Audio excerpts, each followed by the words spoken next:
Thanks for joining us on our virtual coverage of California Spring Trials 2020. Although we couldn't be there in person, we're excited to bring you industry-leading coverage, just like always.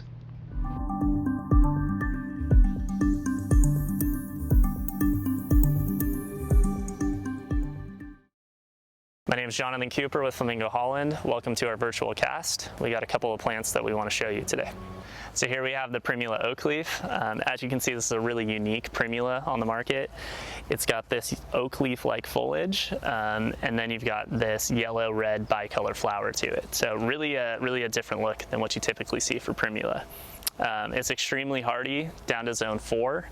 And one of the things I like most about it is that it has a really long blooming period. So this particular plant was grown in California. We planted liners in week 48, and this actually started blooming already in week 6. So we're now at the beginning of week 15. So you can see that's about a 9-week period that it's been blooming, and I'd expect it still to bloom a couple more weeks. If you're in the Midwest or on the East Coast, you can expect it really to start blooming in mid-March and then carry all the way through into June. So a really long sales window right through spring, really when you have the most traffic in stores, and really performs well for the consumer. So here we have the Digitalis Lucas. You can see this plant branches extremely well. It's also really quick growing, and so it's no problem to fill out a 2 to 3 gallon container just with one liner. This particular plant came in as tissue culture in week 46, and then was planted as a liner in week 2, and is now finishing in week 14. So about a 12-week crop time to get to this stage. You can see that it's got a little bit of a thinner leaf than a typical Digitalis, which is really nice for any sort of disease issues on the leaf.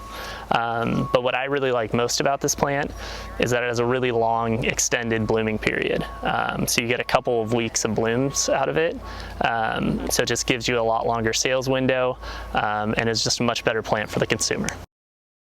So here we have the Heuchera Indian Summer Series. You can see we have a really nice range of colors. We have about 6 of the varieties displayed here, but there's a total of 10 in the series. So you've got the really bright, vivid colors, and then compact mounding habit. And you can see on the leaf, it also has a really nice ruffle to it. But what I really like most about this series is that it performs really well in full sun. So that gives you a lot of flexibility as a grower, at the retail level, and also for the consumer, just to have a heuchera that they can really plant anywhere. So here we have our next generation of Nano freesias. So these are the new varieties in our Nano series, which was introduced a few years back. And it's basically a really quick and compact freesia, and so these new varieties are even quicker and even more compact. We have Luca, the yellow, Verona, the purple, and then Torino, the white. So you can see here what I'm holding here is about an 8-week crop time.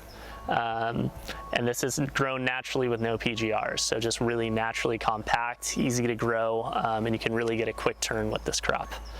What I really like about this is it really makes our freesias usable for 4-inch production, which wasn't really possible before, but these are compact enough. And you got this really thick leaf, which really fills the pot well and helps it to stay upright, which is typically an issue with freesias. Here we have Alstroemeria Little Miss Zoe. This was actually just in our yard, so this is a plant from last year that's coming back right now. You can see it's just got this really cool variegated foliage to it, and then that's contrasted by really bright red flowers. So really an eye-catching variety that sells through really well.